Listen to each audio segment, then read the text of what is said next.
Around Dodge City and in the territory on West, there's just one way to handle the killers and the spoilers, and that's with a U.S. Marshal and the smell of Gunsmoke.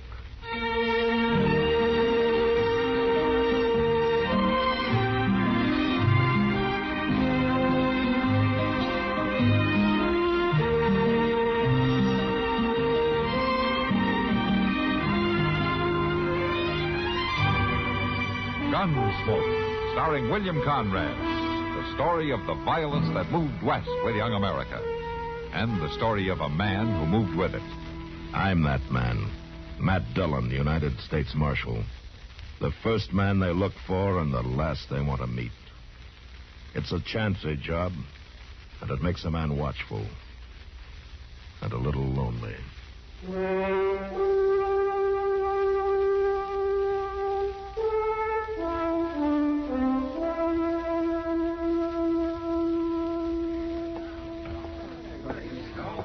Evening, John. Oh, Miss Russell. Evening. Hello, Chester. Oh, Miss Kitty. Why are you sitting over here all by yourself? Oh, it's my new boots. I just could not stand on my feet another minute. New boots? Yeah. Oh. Hey, they're mighty good looking, Chester. Yeah, but I'll be thankful when they feel as good as they look. Here's your coffee, Chester. Oh, my, I sure do thank you, Sam. Waiting on me hand and foot this way? Well, it ain't every day that you get new boots, Chester. It sure ain't, and that's a fact. Oh, look. The man at the door. What do you mean? Hi. Good heavens.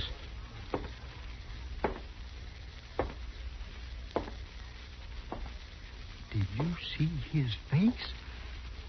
Yeah, I did. Hey, you. He means you, Sam. Say, look, maybe I better go get Mr. Dillon.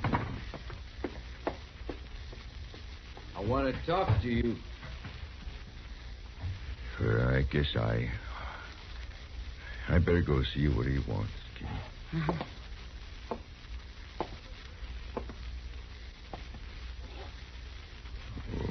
What is it, mister?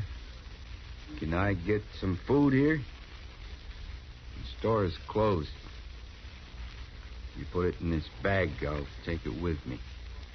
Well, okay, mister. Charlie, put some bread and meat and some ground coffee in this bag right away. Okay, Sam. The food will be right out, mister. Thank you. He just wanted something to eat, Kitty.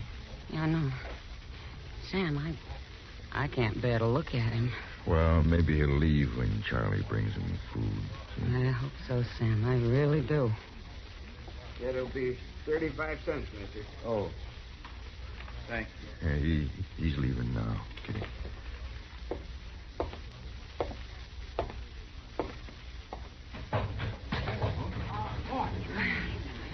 Sam, I need a drink. Oh, me too. I never seen nothing so frightful ugly in all my life. I don't know where he come from, but I'll tell you boys one thing. That critter ain't human. Matt? Hello, Kitty. Sam. Hey, Kitty, you're pale as a ghost. What's going on here? Or didn't Chester tell you? Tell me what? I haven't seen Chester. A man was just in here, Matt. A man with a face that was horrible. Well, there are some faces still here that won't take any prizes, you know. Oh, no, it's no joke, Marshal. This was worse than anything I ever seen. That's true, Matt. Well, what'd this fella do? Nothing. He just bought some food and left us all. Marshal Dillon. Yeah. What is it, Frisbee? If you want some help to run that critter down, me and the boys are ready. Now, wait just a minute. As I get it, an ugly man walked in here and bought some food and left, and that's all. He was more animal than man, Marshal. Ask anybody. Now, hold it! Now, we don't arrest people around here for the shape of their faces. Matt, it wasn't a face. No, he was all twisted and slick looking, like tallow that had commenced to melt. You mark my words. You leave that critter run loose in this territory, and you'll have trouble. Mr. Dillon? Mr. Dillon? Yeah, what is it, Chester? That ugly-looking man, he's after Doc. What? Yes, sir, I seen him. There was a light in Doc's office, and that man was sneaking up, and when he seen me, he busted right in on Doc. Well, Marshal? You stay out of this. All of you. I'll handle it.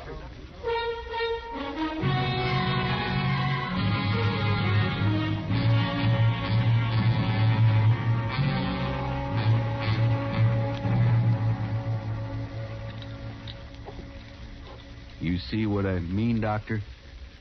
Yes, just tilt your head back a little more, Bruno. My, oh, my. That's unbelievable. Doc? You all right? Well, of course I'm all right. Now, why wouldn't I be? Come in. Come in. Yeah. Oh, this is Bruno Thayer, Matt. Matt Dillon's the marshal here. How do you do, Marshal? I'm glad to meet you there. Bruno, you're going to have that pain no matter what. I figured that, Doctor. Now, when it gets to bearing down, well, use hot packs and hold hot salt water in your mouth. Mm-hmm. That's about all I can tell you. You can just put your shirt back on now. How much do I owe you, Doc? Oh, nothing. When Bruno was 16, Matt, he tried to outrun a buffalo stampede and his horse fell. Oh? Yeah. They run right over me, Marshal. Well, I better get going. He's going to take over the old Jenks farm, Matt. Oh, that's so. I'm going to try it. How old are you now, Bruno? I guess I'm 26, Marshal. There's a year or two I don't remember much about. It's a miracle you lived at all. It was a bad bargain, Doc. Oh, no, I don't say Doc, that. with a face like this, would you want to live? Would you, Marshal? My horse and my dogs, the only ones don't care what I look like.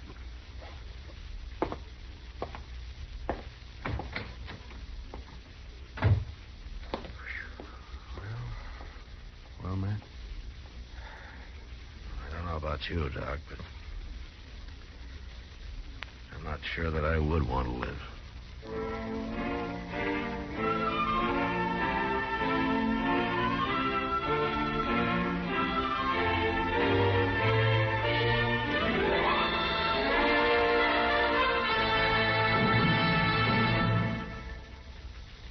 Now, just listen a minute, if you will.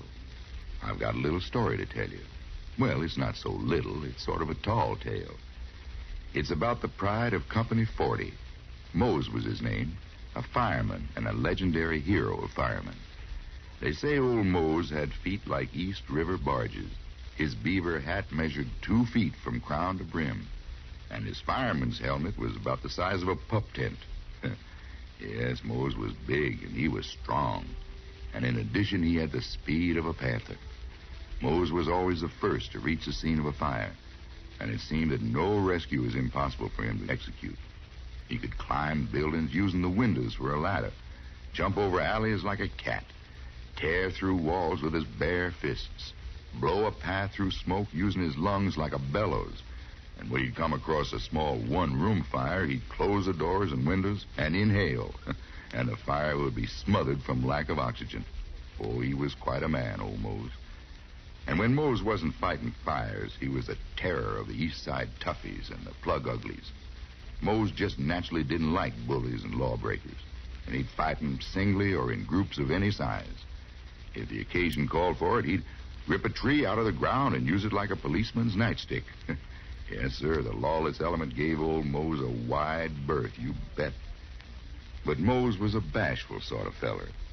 And when public admiration got too strong for him in New York and folks got to sending in false alarms just to see him, why, he just faded out of sight.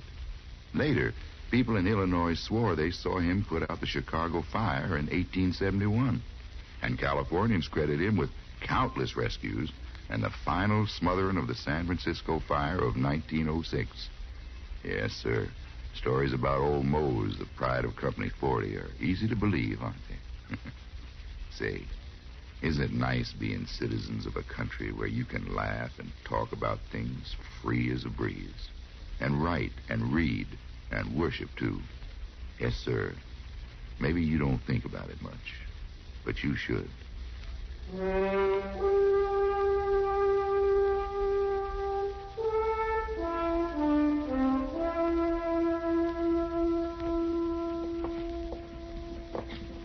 Warm sun, cool air makes for a nice day, doesn't it, Matt?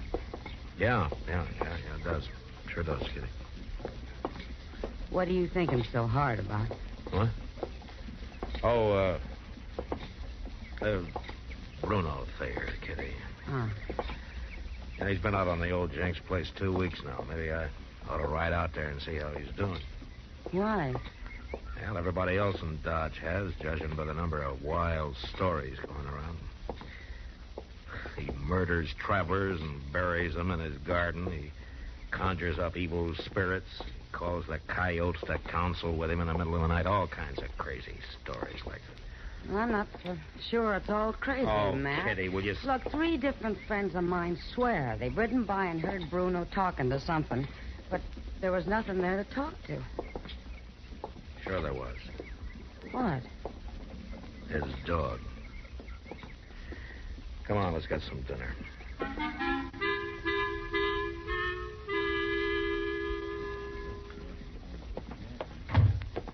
Hurry up, Doc. Come on, hurry up. I'm coming. What happened? It's Hazel Perkins. They found her out south of town, scared half out of her wits. Oh, Doc, he was right over me. Now, all right, Hazel. All right, just calm down now. You're all right. Who was it, Miss Perkins? Was it that Bruno? Yes, that's who it was. Oh, now, she's in no condition to talk now, Frisbee. I ran, but he came after me, and he chased me, Doc. Oh, no. Doc, what are those gashes on her arm? Well, I don't know yet, Sam. Looks like some animal clawed her. You mean some half animal, don't you, Doc? Now, Frisbee, you're a fool. Get out of the way. No. Come along, Hazel. Right up here. Fool, am I? Maybe I'm just fool enough to believe that the women folks ought to be protected. I say it's time something was done. I say we got to stop that ugly brute and stop him for good, like they used to do in the old country. Yeah, but how do you mean, Frisbee? My grandpappy knew. He told me when a hateful, unnatural monster like Bruno was found, they burned it. And they took what was left and drove an oak stake through it. Then they were safe. And not before. Well, I never heard of that. Seems to me the marshal... The marshal had his chance. My chance to do what, Frisbee? It was you let that critter loose on us, Marshal. What happened to Hazel Perkins is your fault. Hazel Perkins? Bruno grabbed her, Marshal. She's all bit up and scared half to death. Where is she? She's up in Doc's office. What are you aiming to do, Marshal? I'm aiming to find out what really happened, Frisbee. We've had about enough talk. We want action. Just one more word out of you, and I'll give you more action than you can handle. After I've talked to Hazel, if Bruno Thayer needs bringing in, I'll go get him and I'll bring him in, but I'll do it without you or anybody else.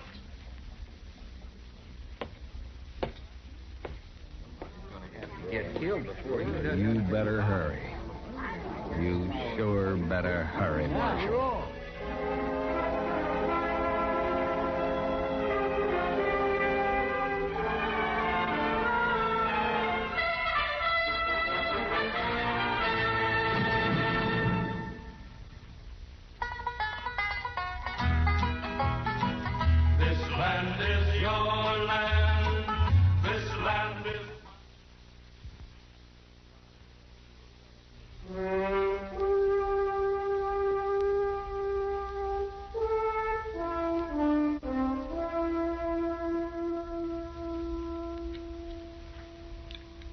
Hand me that bottle, will you, Matt? Yeah, sure, Doc.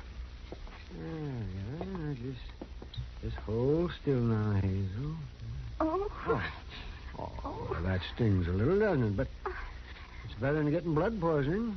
Now, Hazel, I know you're still upset, but try to think clearly this time, huh? Now, just once more. Before you saw Bruno, what happened?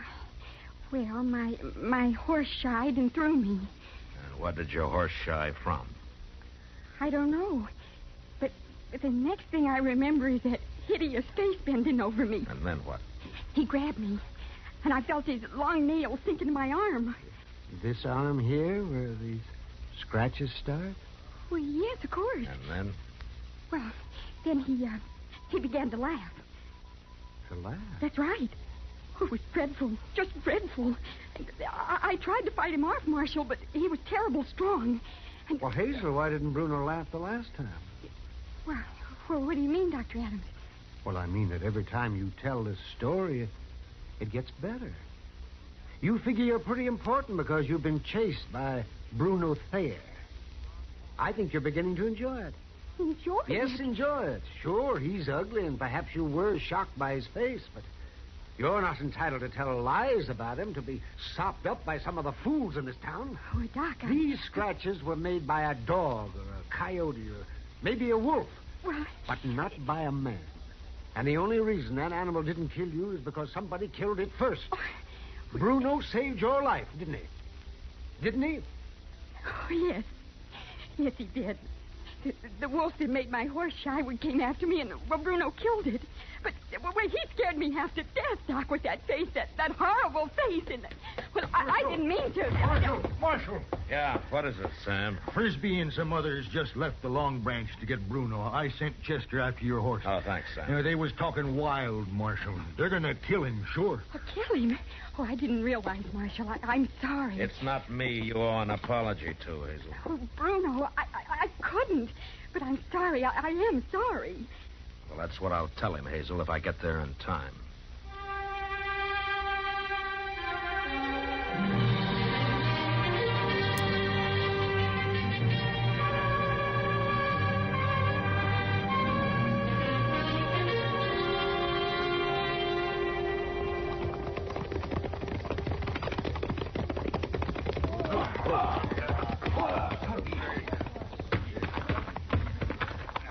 There he is.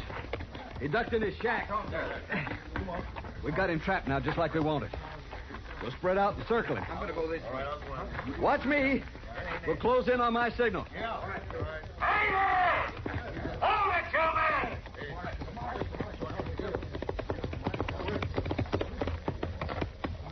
it, We're just saving you some trouble, Marshal. What are you planning to do with that wood stake, Frisbee? I'm going to nail down a monster with it, that's what. All right, Frisbee.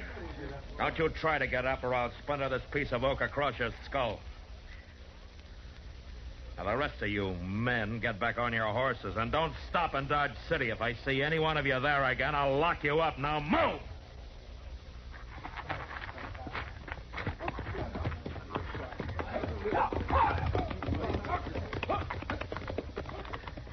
Chester. Yes, sir. You hold Frisbee right here. If he makes a move, you kill him. Yes, sir.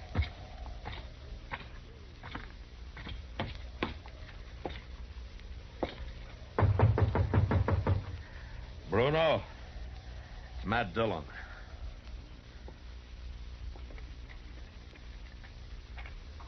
Can I come in? Sure.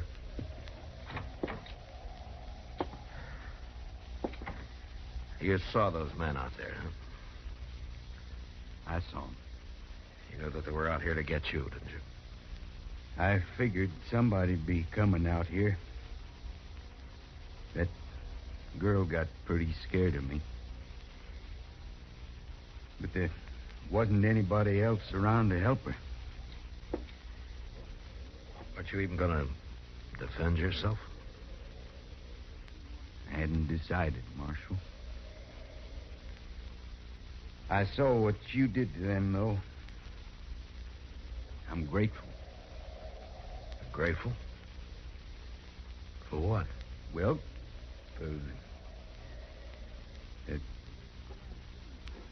For saving your life? Yeah. Yeah, for saving my life. Well, it looks like you really wanted to live after all, doesn't it? Yeah, I guess it does. Hazel Perkins says to tell you that she's awful sorry for the way she acted. Oh? Yeah. Well, I'll see you, Bruno. Oh, here's a nice piece of oak wood for you. Make yourself a hat rack, huh? I think you'll be having some friendly callers one of these days. So long, Marshal. So long, Bruno.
Gunsmoke, produced and directed by Norman Macdonnell, stars William Conrad as Matt Dillon, U.S. Marshal. The script was specially written for Gunsmoke by Les Crutchfield, with editorial supervision by John Meston. The music was composed and conducted by Rex Corey. Sound patterns were by Ray Kemper and Bill James. Featured in the cast were Parley Bear as Chester, Howard McNear as Doc, and Georgia Ellis as Kitty. George Walsh speaking. Join us again next week for another specially transcribed story on Gunsmoke. This is the United States Armed Forces Radio and Television Service.